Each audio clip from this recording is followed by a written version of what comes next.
if you say the wrong things, you're going to have the wrong results. And that's easily correctable by saying the right things. Look at James 3, verses 2 through 4.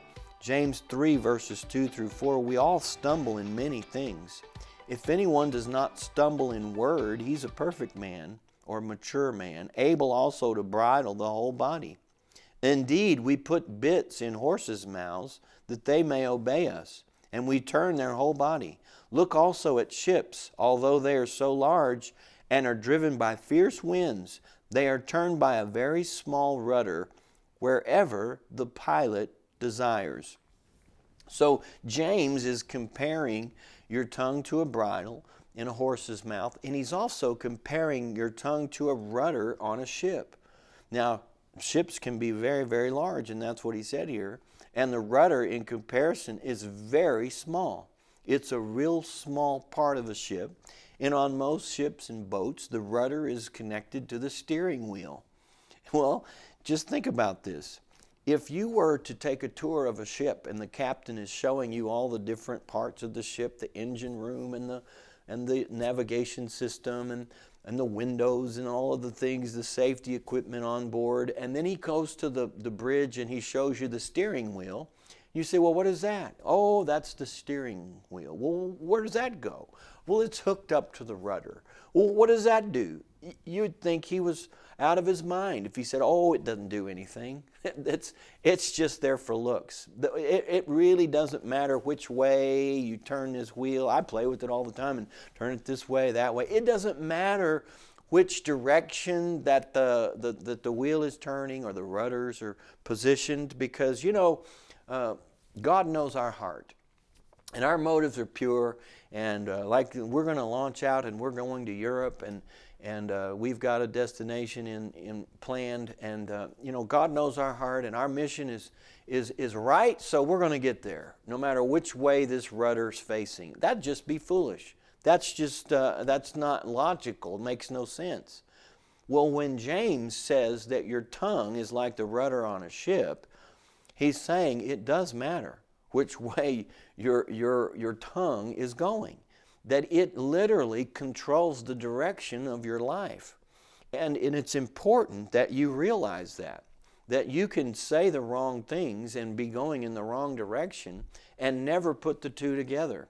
Now, on a ship, you'd never have that problem because we understand how connected direction is to the rudder and the wheel. But in life, people seem to not make that connection. They just think because they love God and their heart is pure that everything's just going to be fine. And then they just say whatever they want. They say whatever they feel. They say whatever they see.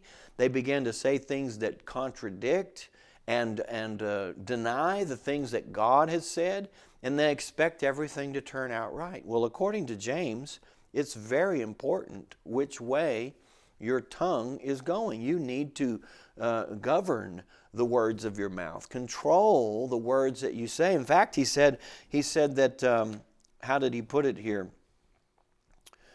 That a mature man, if you're able to bridle the tongue, you can bridle the whole body. That if anyone does not stumble in word, he's a mature or perfect man, able also to bridle the whole body. So he said, if you're having problems with the direction of your life, you need to bridle your tongue, control the things you say. So in that sense, it's very important what you say. It does matter what you say. And this is not a faith preacher from the 80s saying this. This is James from the Bible. And he's saying it's very important what you say. It determines your direction. It determines your sense of control. It determines your level of maturity. It's all related to the words you speak. James 3:10, I read this in the last session. I'll just read it since we're here. It says in James 3:10, out of the same mouth proceed blessing and cursing. My brethren, these things ought not to be so. Does a spring send forth fresh water and bitter from the same opening? And the answer is no. He's saying you can't speak blessing and cursing out of the same mouth, and yet we do that all the time. We certainly have the ability to do it. We have the freedom to do it, but that's not going to produce in your life. In fact, he said, if you don't control and bridle your tongue, your religion is useless. The things you believe, the things that you firmly stand on, and the scriptures that you know and you agree with are going to be useless in your life if you don't let your words line up with the things you believe. There is a connection. Jesus didn't say in Mark 11:23 that if you believe in your heart that the mountain's going to move, it doesn't matter what you say. He said if you believe it and you speak to the mountain, you'll have whatever you say. Those are the words of Jesus, not some faith preacher from the 80s and 90s. Those are the words of Jesus. So he was teaching and preaching faith in Mark 11:23 and 24, and it's still true today. It's still important today. Let's look in Numbers 13. I love to go to this story. The Bible tells us, I believe it's 1 Corinthians 10, that these things that we're going to read were written as examples to us who would come after them.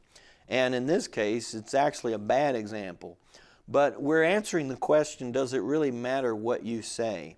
And I want to go back to Numbers 13. This is when the children of Israel had come out of Egypt.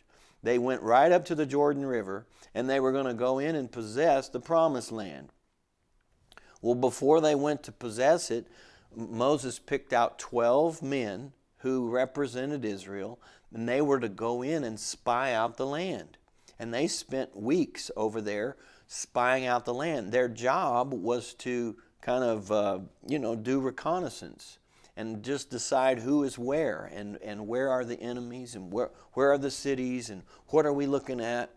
And in fact, they found fruit and some examples of some of the fruit of the land, and they were impressed with that. In verse 26, this is Numbers 13, they departed and came back to Moses and Aaron and all the congregation of the children of Israel in the wilderness of Paran at Kadesh, and they brought back word to them and all the congregation and showed them the fruit of the land. So they did all this research. They found out where all the cities were, all the enemies were, and then they brought some of the fruit of the land. In verse 27, and they told him and said. Now, we're talking about speaking. In fact, this is a very important day in the life of Israel. And in this generation, it was probably one of the most important days of their lives. And all they did this day was speak. They didn't do any action. They'd already been, and they came back, and they were all just convened, and they were speaking. And the question is, does what they say matter? Do their words matter? Well, here's what they said. They said, we went to the land where you sent us. It truly flows with milk and honey, and this is its fruit. Nevertheless, the people who dwell in the land are strong, and the cities are fortified and very large. Moreover, we saw the descendants of Anak there. All of these things are factual. They didn't make any of this up. They actually saw these things. Well, can I just say that sometimes the things you see deny the truths that you know and believe? Sometimes the things you see build a case against what God said. Now, God had promised to give them this land. And what they're doing is they're looking at the land and they're seeing how naturally impossible it is to take this land. They're saying we are outnumbered. These are giants and they are warriors, and we don't know a thing about fighting. We grew up as slaves. We have no experience in warfare, and we cannot beat these guys head to head. There's just physically, naturally, we can't do it. That's the conclusion they came to. Well, they got there by simply rehearsing facts. They weren't making up anything. They weren't exaggerating. They were simply reporting like they'd been asked to do. But they came to the wrong conclusion. Visit gregfritz.org to download the MP3s and watch the streaming video for free by entering code FREE at checkout.